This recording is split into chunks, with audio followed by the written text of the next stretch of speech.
Le Centre d'action interculturelle de la province de Namur voit le jour en 1982. Depuis ce temps, le CAI intègre et développe des méthodes et des pratiques interculturelles pour contribuer à construire une société plus harmonieuse. Cette dimension clé, l'interculturalité, est inscrite dans son identité, mais aussi dans son projet politique. Donc c'est seulement en 1996 que la région wallonne sort son premier décret autour d'une politique d'intégration des personnes étrangères ou d'origine étrangère.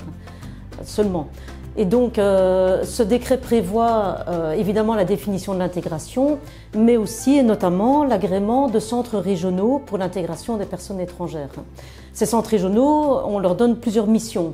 Des missions essentiellement de deuxième ligne, notamment de formation des intervenants, et de travail avec la société d'accueil et les personnes étrangères.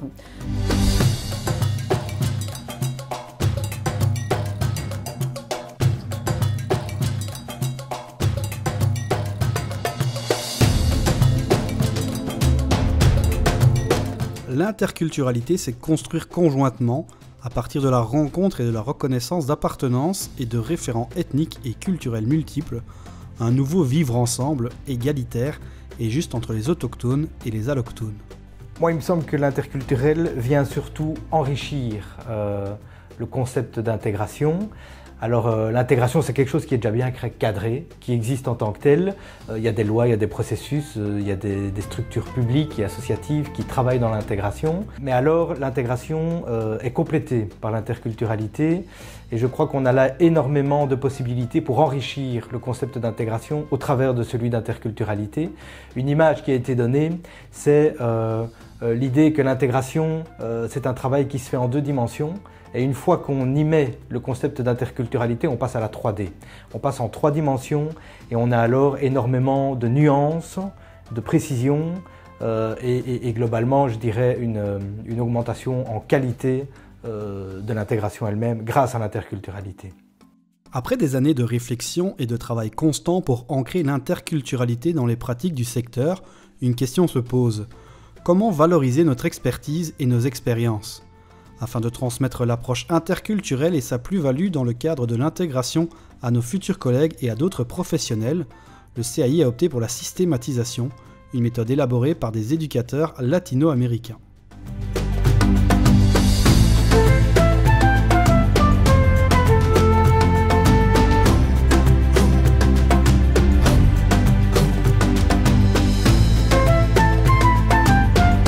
On s'est dit à un moment donné, voilà, on a une pratique, on a un savoir-faire, on a une pratique, on a une expertise, mais est-ce qu'on ne pourrait pas justement nous réapproprier cette pratique? La revoir notre histoire, reprendre notre histoire, la mettre à plat, la recréer quelque part et de pouvoir en tirer des leçons, on peut en tirer des apprentissages qui nous permettront d'améliorer notre travail évidemment, mais aussi de savoir ce qu'on fait, d'avoir plus conscience de ce qu'on fait. Donc c'est pour ça qu'on a décidé de faire un processus de systématisation. C'est un processus qui permet justement de lire dans son histoire et de pouvoir en tirer ses apprentissages, de relire, de revivre quelque part les expériences pour pouvoir en tirer des apprentissages.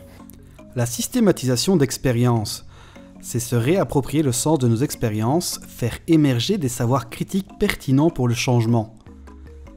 C'est aussi coélaborer un processus avec les personnes qui sont au cœur du dispositif. C'est une approche intégrée et participative fondée sur les expériences vécues à partir de nos propres visions et perceptions, et c'est renforcer ses capacités via le partage d'expériences entre pairs. La systématisation se déroule en plusieurs étapes. Tout d'abord, il y a la préparation du projet de systématisation. Établir les objectifs, choisir un axe d'étude. Qu'est-ce qui est le plus intéressant à mettre en avant dans cette expérience?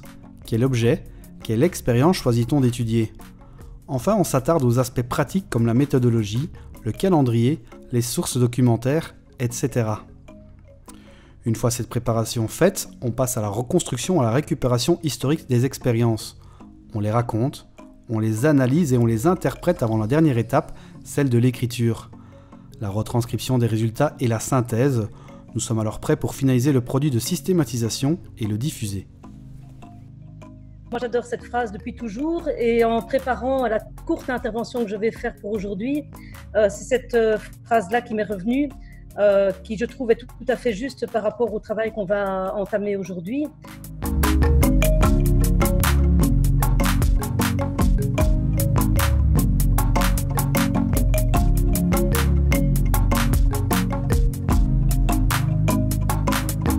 On était parmi les anciens, en fait, on était beaucoup entre anciens et souvent on est parti dans la nostalgie du passé.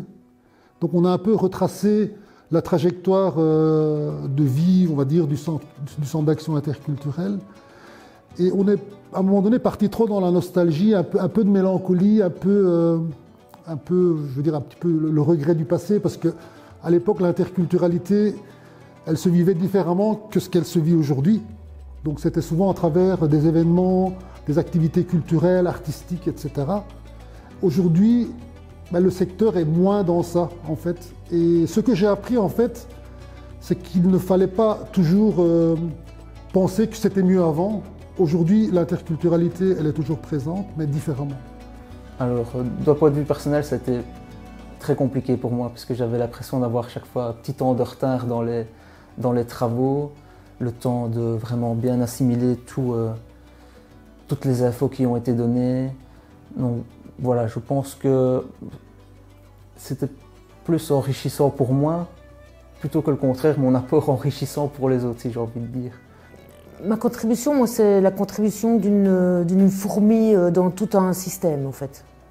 Voilà, je ne suis jamais qu'une fourmi parmi toutes des fourmis, et donc ensemble, on arrive à construire nos projets, à faire en sorte que la société change, quoi. Je vais parler de mon expérience, de quand j'accompagnais les personnes dans leur démarche. D'abord leur démarche d'emploi avant qu'on parle de démarche d'intégration. L'important pour moi, c'était de pouvoir leur donner le plus d'informations possible, de manière la plus explicite possible, pour leur donner à comprendre comment fonctionnait la société, le monde du travail en Belgique, et de leur permettre au maximum aussi de partager comment ça fonctionnait chez eux. Et je pense que c'est cette expérience-là qui amenait énormément de richesse dans nos échanges et qui donnait à construire une nouvelle façon de voir les choses.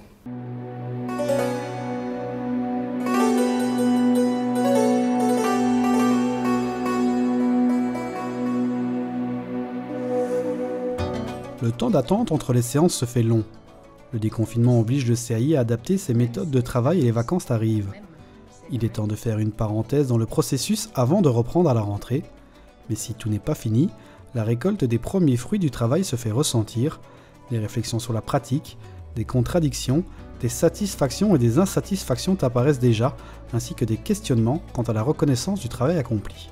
Le processus de systématisation qu'on a vécu ici, il est vraiment intéressant parce qu'on a fait l'effort de marquer un temps de pause dans notre travail en équipe et de réfléchir 2 secondes sur ce qu'on fait, pourquoi est-ce qu'on le fait, depuis combien de temps est-ce qu'on le fait et comment est-ce que ça fait sens en fait, autant dans notre travail au quotidien qu'en termes d'impact au niveau de la société.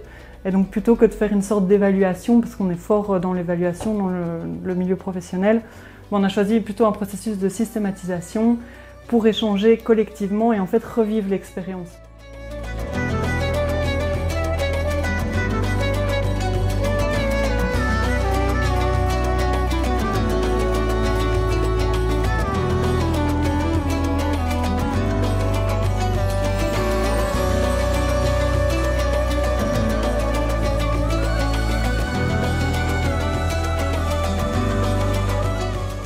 Voilà, pour moi, l'interculturalité, ça commence dans un échange déjà entre 2 personnes. C'est pas seulement une question de culture belge, culture étrangère, si on peut dire comme ça. Ça peut démarrer même à partir de 2 mondes différents. Par exemple, le monde associatif et le monde politique, ce sont 2 mondes complètement différents. Et à partir du moment où il y a des échanges entre les deux, voilà, comme le CAI peut essayer de le faire en faisant de l'interpellation politique, mais c'est déjà pour moi de l'interculturalité. C'est une valeur en tout cas que moi je porte par l'évolution en tout cas de mon éducation et de ma vie ici en Belgique, puisque issu d'immigration, d'une part je porte une culture qui n'est pas celle du pays d'accueil, Et d'autre part, j'ai quand même grandi ici, parce que je suis arrivé, j'avais 5 ans. Je veux dire que c'est une posture de vie, c'est une posture aussi dans la société, parce que étant issu de 2 cultures différentes, il fallait pouvoir à un moment connaître sa propre culture, sa propre identité, pour pouvoir tisser des liens, pas que des liens sociaux, mais des liens culturels, économiques et autres avec la population avec laquelle je vis. C'est vraiment un modèle de société qu'on défend, en tout cas nous ici au CAI, parce que ça permet en fait de construire une société où chacun a sa place et où chacun peut construire quelque chose. C'est vraiment aller au-delà de la relation interpersonnelle, moi et l'autre, et je fais des concessions, ou je m'adapte à toi. Non, on construit quelque chose ensemble. C'est vraiment en dehors des 2 personnes. Et c'est cette vision-là, en tout cas, qui pour moi est vraiment fondamentale pour construire une société où le vivre ensemble a toute sa place, en fait. C'est pas juste des mains l'une à côté de l'autre, c'est des mains qui s'entrecroisent. Ça, c'est une image qu'on reprend souvent et qui donne une nouvelle image, une nouvelle perception de ces mains.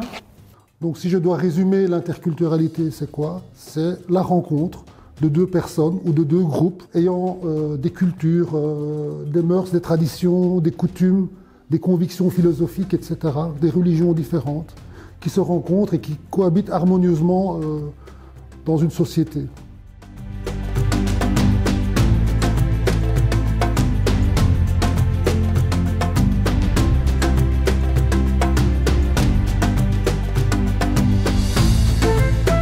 De pouvoir travailler vraiment à l'interculturalité, mais de manière très concrète, pas nécessairement par nous, par les associations de terrain, pour permettre la vraie rencontre interculturelle, parce que c'est que comme ça qu'on dépassera les obstacles de fermeture, on va dire, des communautés et de racisme de la part de la société d'accueil. C'est par la rencontre, la vraie rencontre interculturelle, mais accompagnée par des animateurs qui sont formés, qui la permettent cette rencontre-là, et le travail aussi sur les institutions, et je le dis bien volontairement, sur les institutions pour lutter contre la discrimination institutionnelle.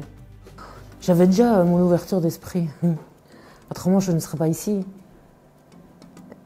Non, ça me réconforte dans mes choix. Il faut continuer à travailler pour que la société évolue. Et c'est un éternel combat, au fait, quoi. C'est pas... Ça se termine pas demain, quoi.